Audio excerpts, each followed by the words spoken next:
Bored with your boring cardio? Stop pedaling that snooze cycle to Nowheresville and try some cardio that's actually fun. Supernatural Fitness, available on MetaQuest. Isn't that right, Jane Fonda? Cardio will never be boring again. Sweat to the beat of thousands of chart-topping songs inside stunning virtual landscapes. Bet your stationary bike can't do that. Visit GetSupernatural.com and join the next fitness revolution. Supernatural VR Fitness, only on MetaQuest. Rated Teen for Teen. Support your immune system with Airborne's most complete immune support formula yet. Airborne's delicious effervescent tablets are packed with 7 powerful ingredients to fill the holes your immune system may have, so that you can enjoy those unmissable moments in your life. Learn more at airbornecomplete.com. These statements have not been evaluated by the Food and Drug Administration. This product is not intended to diagnose, treat, cure, or prevent any disease.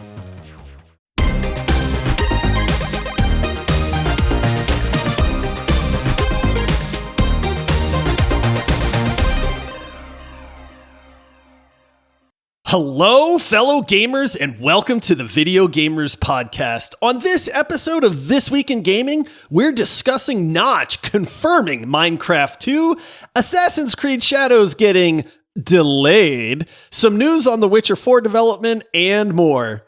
But first, some introductions are in order. I am your host, Josh, and joining me, he's been practicing his slappies, his boned ollies, his wallies, his power slides, his pre-wind spins, and his grind bump outs. It's Ryan. Bro, you think I should go switch flip that ledge there? Nollie half cab throwback? Like, come on. Gnarly. That'd be so gnarly, man. Wait, can I nollie half cab? I don't think I can nollie half cab. I don't know. No, you idiot. Getting you can't nollie detailed. half cap? What are you talking about? Fakey half cab. There we go. Yeah. Skater die.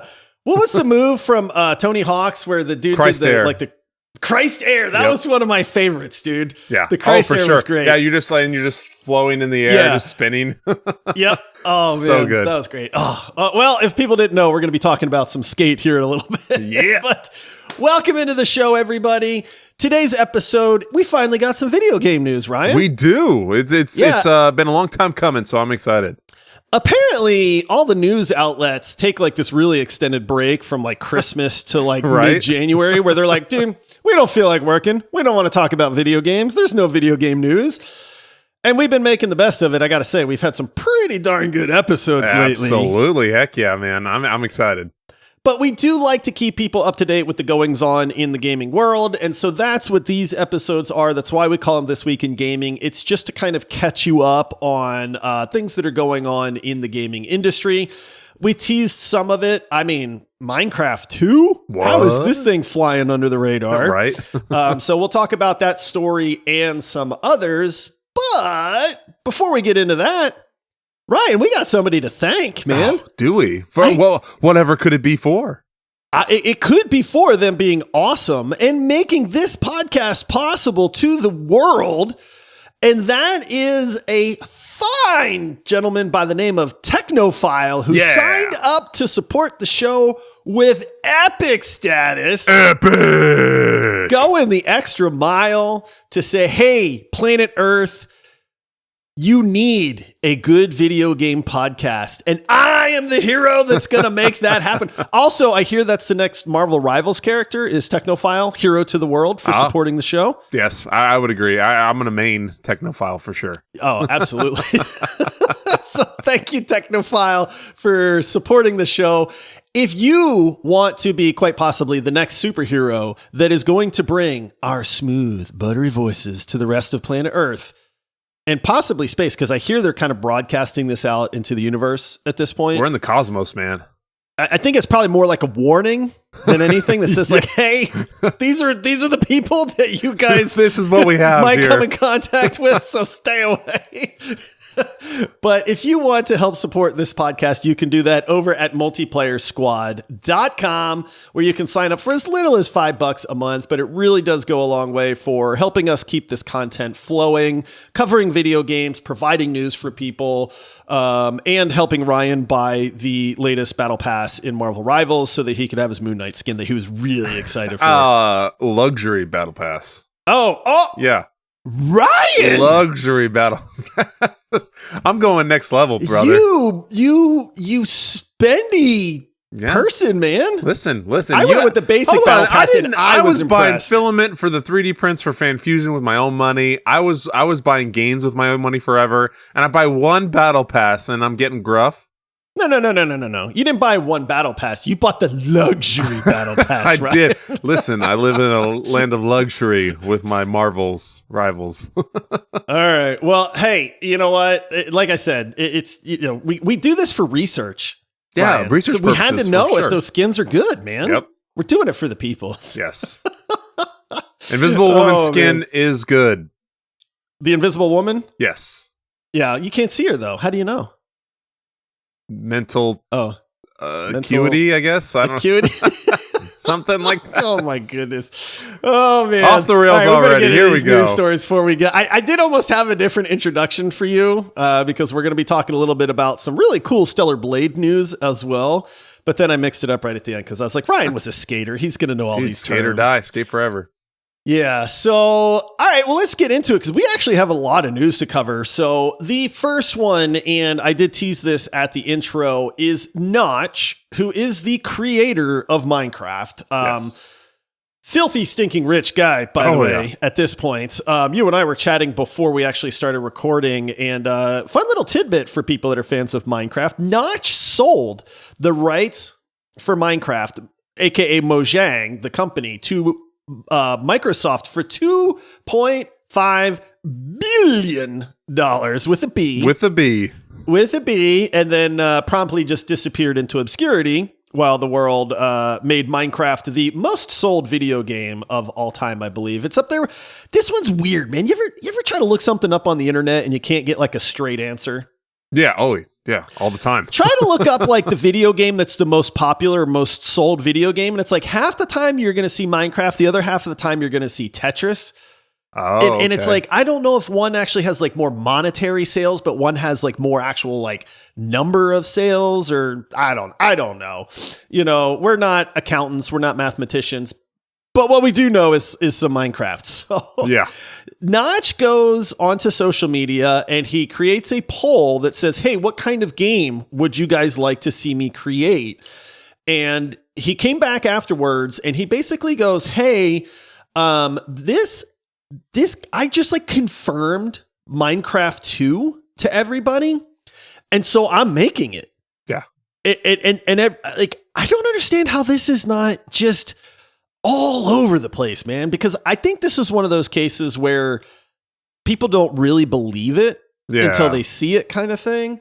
Now, here, I'm going to read the tweet. So this is actually from Notch himself, and it says, honest and legitimate request for feedback for once. The new game I'm passionately working on is currently set to be a traditional roguelike mixed with a tile-based first-person dungeon crawler a la Legend of Grimrock or Eye of the Beholder.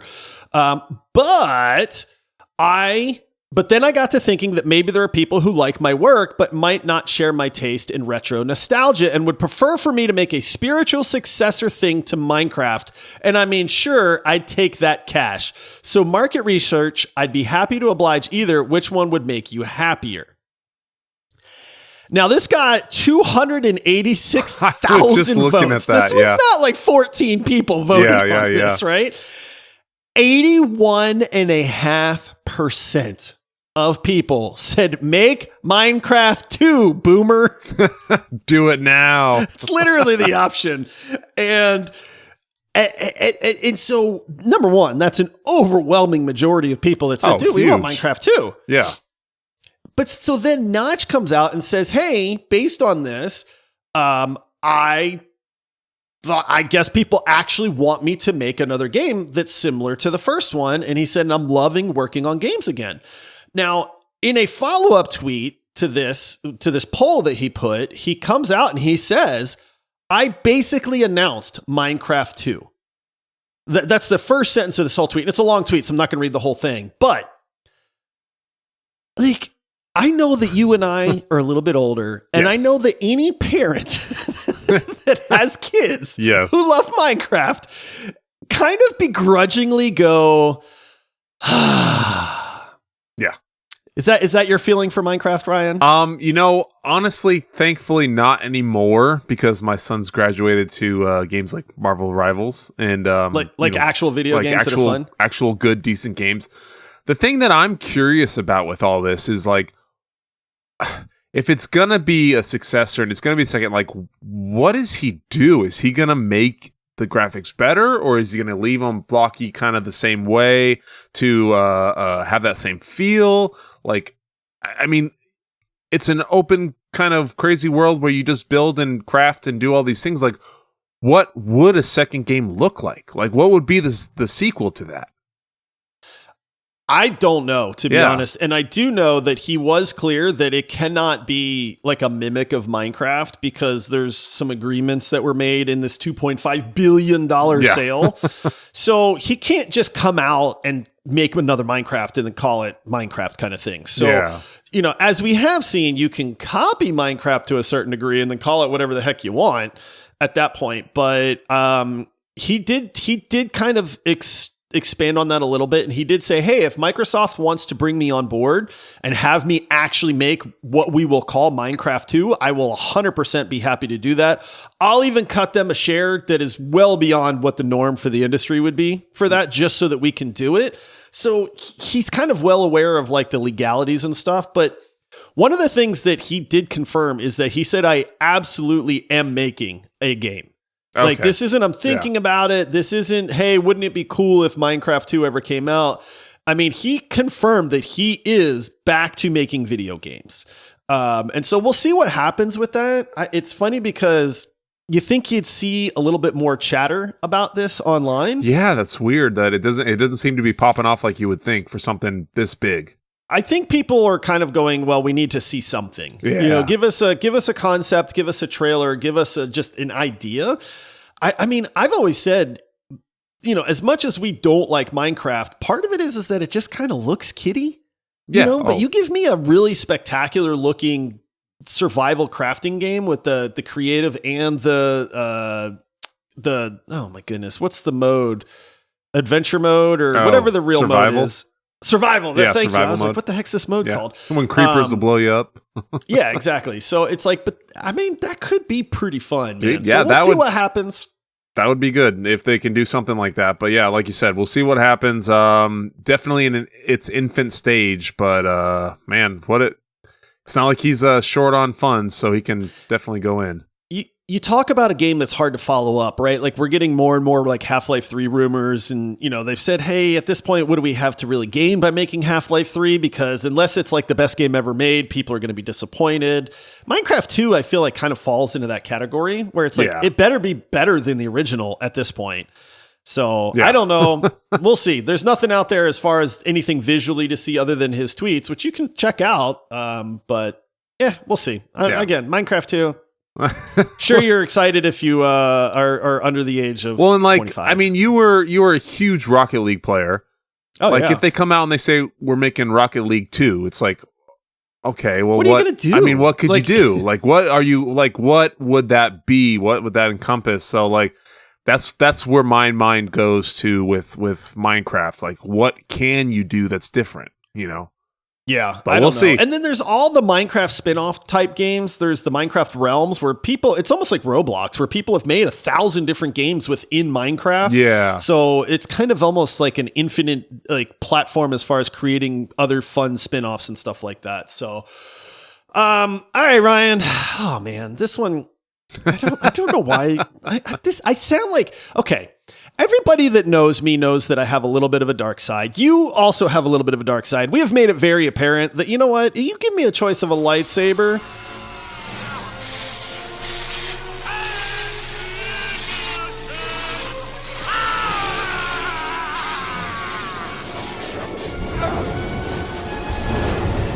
I'm going red. Yes. I know myself. You know yourself. It's like, dude, we're good dudes.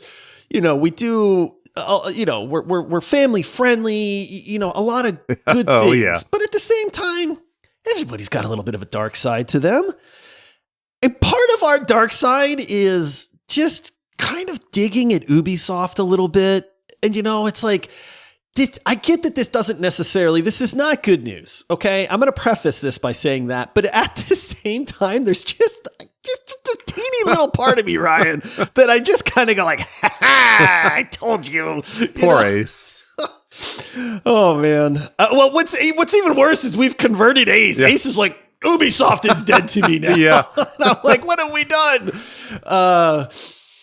Okay, so we do have some news on Assassin's Creed Shadows. We got an official kind of tweet that said, hey, Assassin's Creed Shadows is now releasing March 20th of 2025. Okay, and so it was originally set to release on February 14th, which is a month away.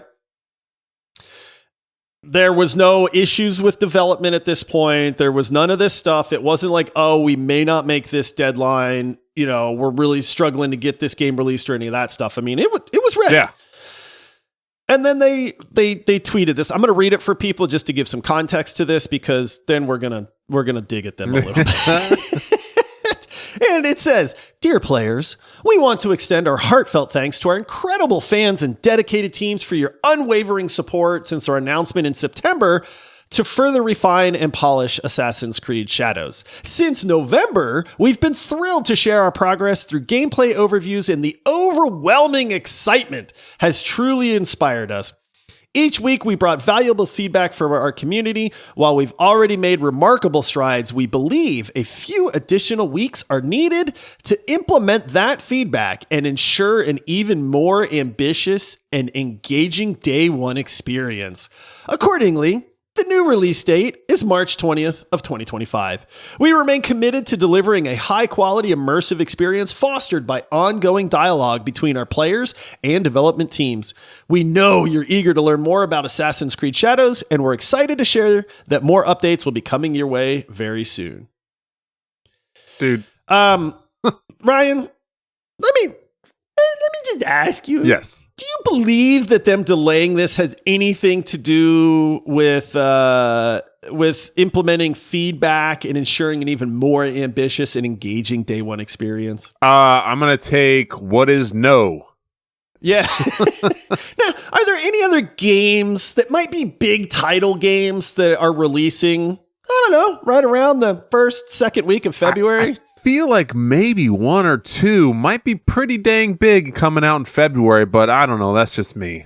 I mean, a company like Ubisoft that's on its last leg and is probably saying Assassin's Creed Shadows is really our last chance to steer this ship in the right direction. Do you think a company like that and that's betting everything on Assassin's Creed Shadows probably doesn't want to go up against two major releases that are both looking like they're going to be way better than this game anyway? That's probably a safe bet for their decision. I would assume. You don't say. You don't say. What the dude? What is 5 weeks gonna do? Like, come on, man. Oh, we have to implement these changes. We're gonna update it and dial it in. No, we're not stupid.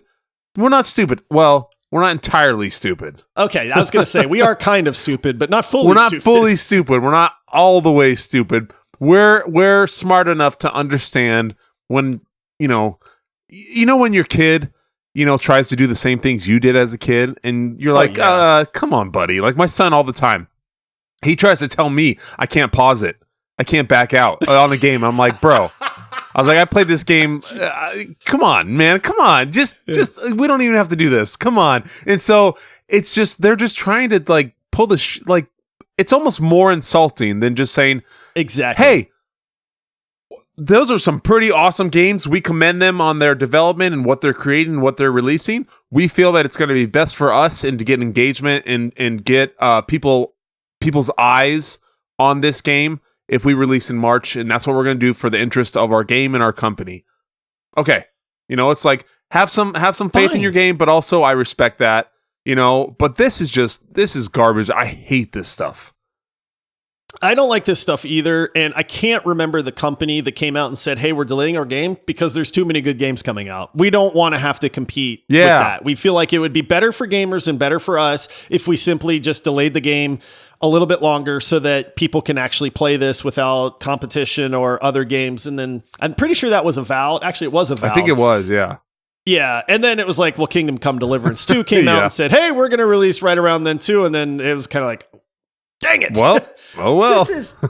This has absolutely nothing to do with needing more development time.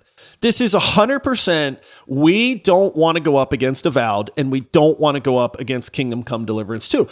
I don't fault you for that. Of course. I'm not saying that the reasoning you're delaying the game is wrong at all. In fact, I think it's probably smart because this is, in my opinion, their last-ditch effort.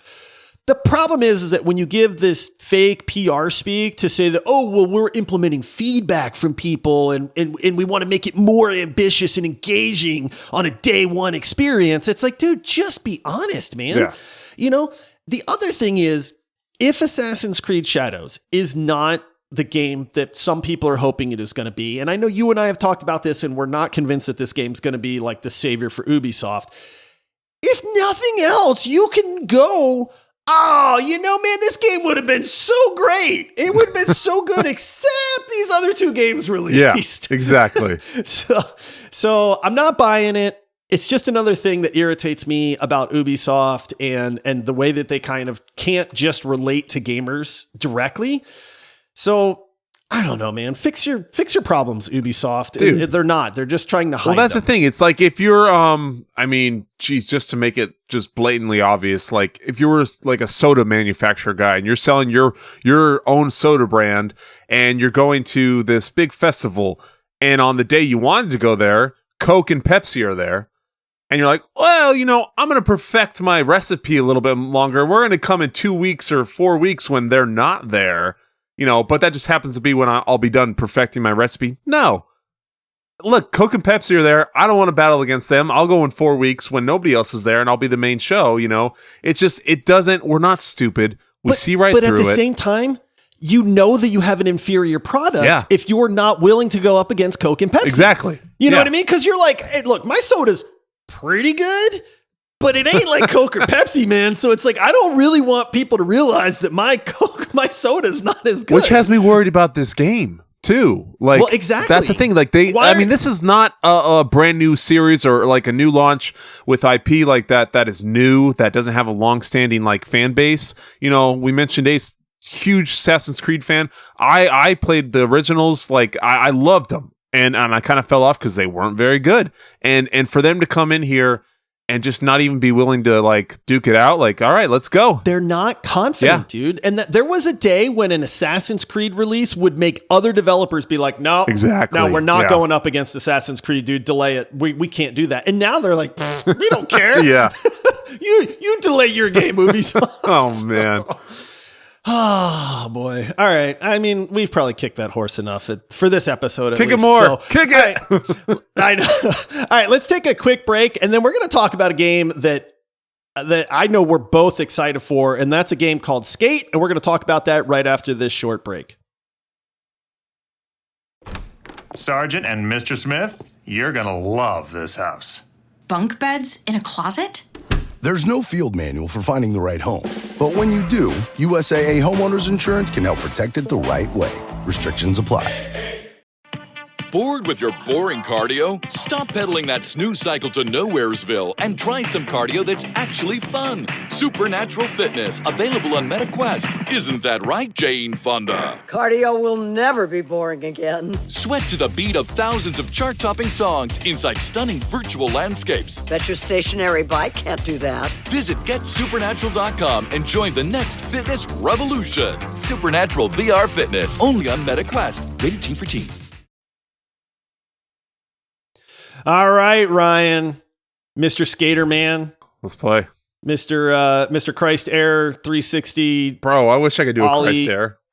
Ollie, oh man, Benihana. That was the other. Benihana was another was a move. good one. Benihana and the Christ Air was good. Yeah. Oh man, see, it's all coming back now, buddy. So we're just calling it Skate. It is kind of aka Skate 4 Yeah. for those people that don't know, but the company that's making this has come out and said, hey, we've been making this game for a little while now. It is going to be free to play, which I think is kind of an interesting take on a game like this, because normally this would be like you just pay $40 for it. Yeah. But it is an EA game. It is going to be free to play. They're just calling it Skate. This is the spiritual kind of successor to the Skate franchise.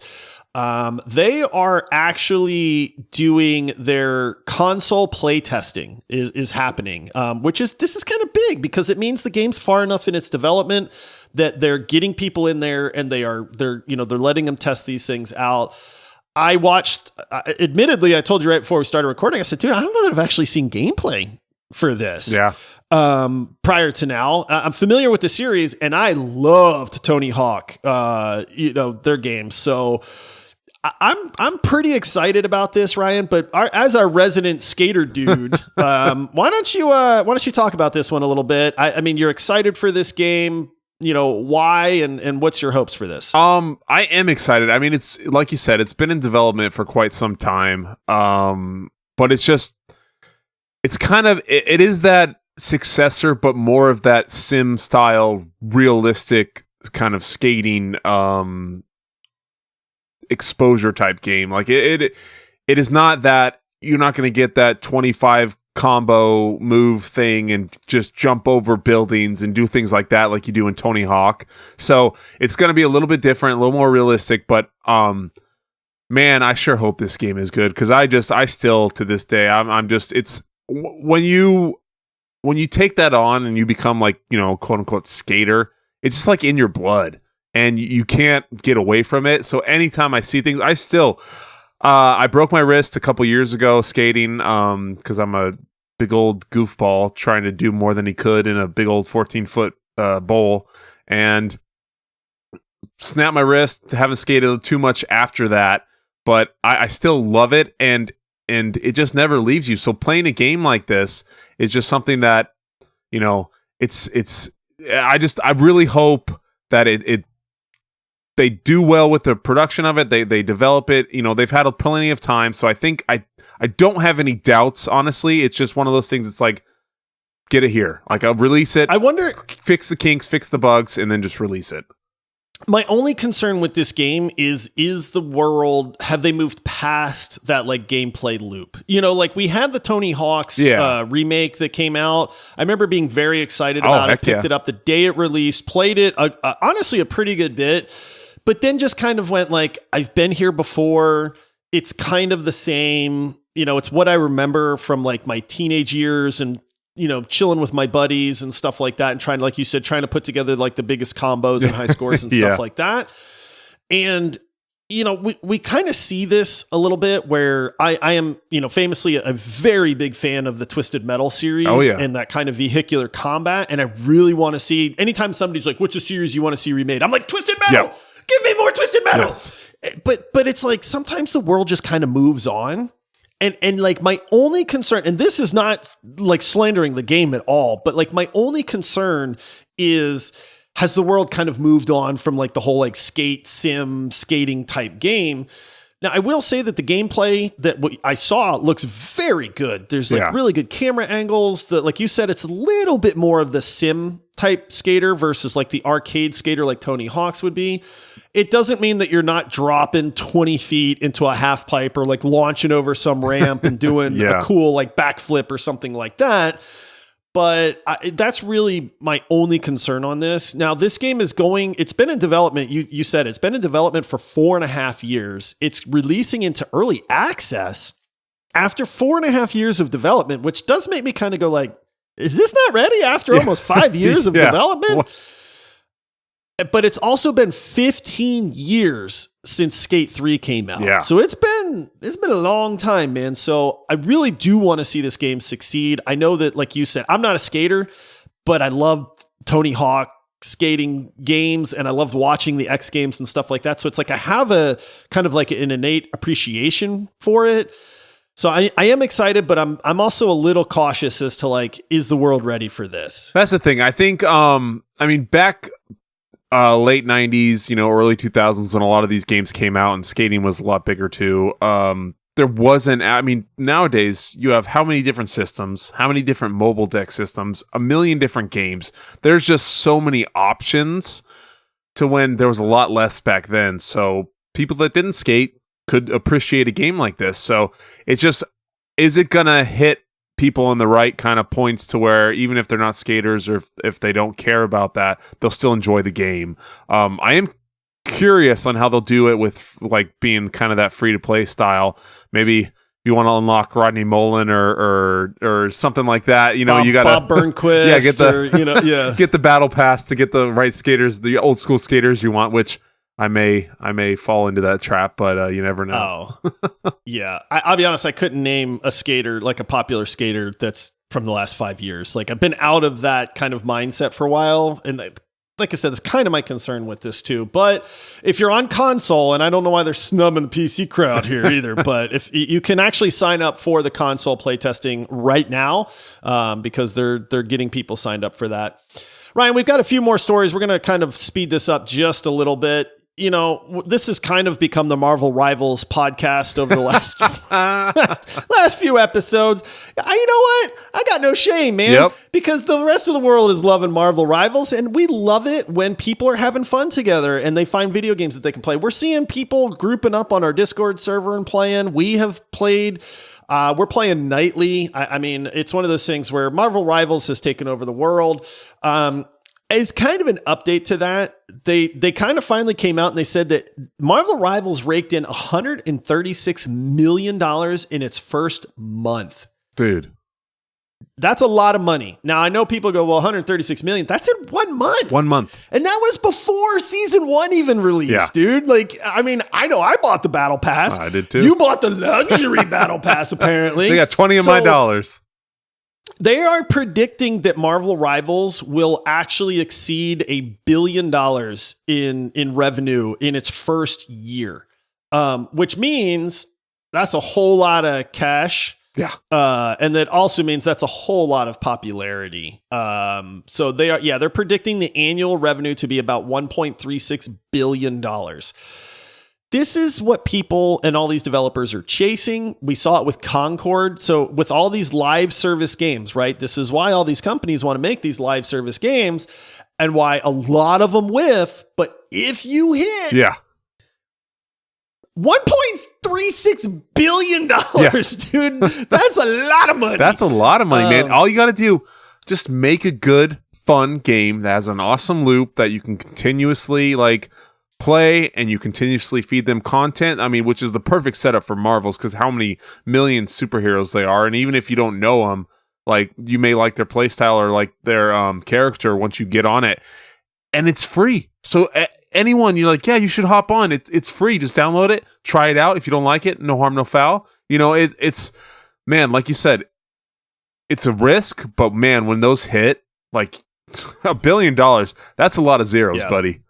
That is a lot. And I mean, a company, that's what all these developers are hoping for. They did it with Marvel Rivals. I don't see it going away anytime soon. Season 1 hit, they reported, Steam actually reported over 500,000 concurrent users. It was Marvel 660 or something crazy.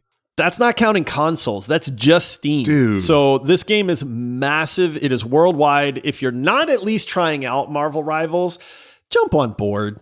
We keep saying this. We don't get anything out of that. They're not giving us a cut. We just want gamers to have fun. They really should. I mean, but just give it a shot. Come play with us. Come join our Discord server. There's people that are playing. There's people of all skill sets and all experience levels with this. So have fun. Have fun with other gamers, man. That's one of the things we absolutely love about gaming. And it's one of the things we love about Marvel Rivals is it's bringing everybody together.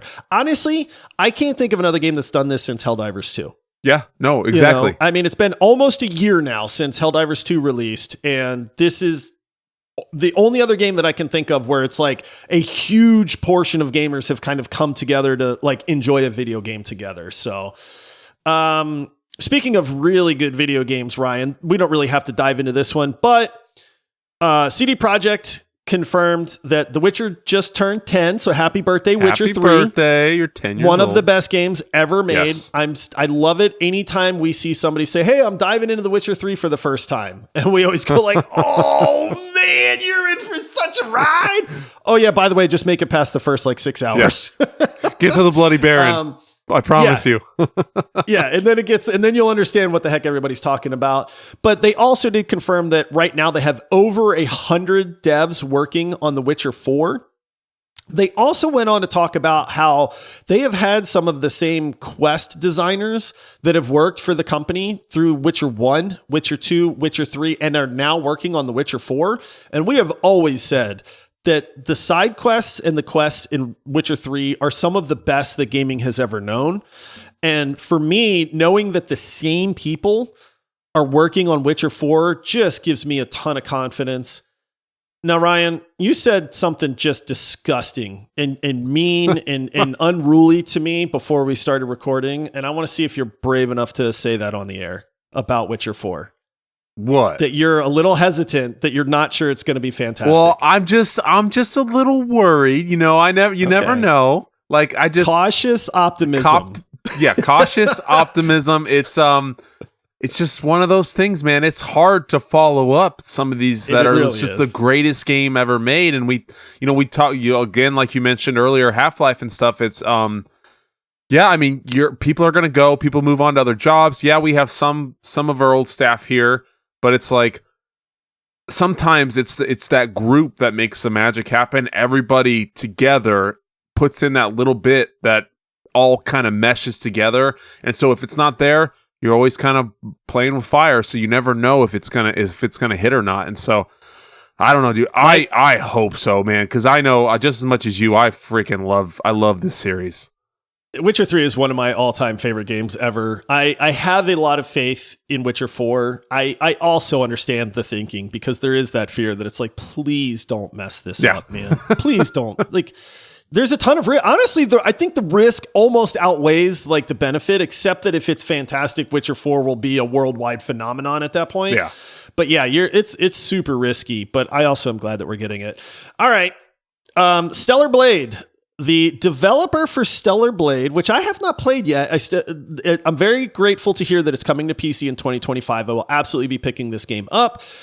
But this is a really cool story, because when a company sees success, we'd like to think that they pass that success on to the people that made it happen, man, not just the CEOs, and stuff like that. Well, that's exactly what happened with the Stellar Blade devs. They saw success in Stellar Blade, and what they did is they gave a PS5 Pro and a $3,400 bonus to all 311 staff that they have working for them, as a way of saying thank you and as a reward for the success of the game. Now, that is a really cool thing to see in the gaming industry, dude. Yeah. For sure. We don't see that with EA. We don't see that with Blizzard. We don't see that with these big AAA developers. We see that. What do they get? You get laid off instead. Thanks for making us money. Shareholders aren't happy. Good job. Go find another one. Yeah. And so this is just one of those, quick, happy stories that we wanted to talk about, because, rewarding your staff and saying, hey, good job. I cannot think of a better way to keep your talent working for you than to show them that they're appreciated. And giving people a PS5 Pro and a big fat stack of $3,400 is just a really cool thing to see.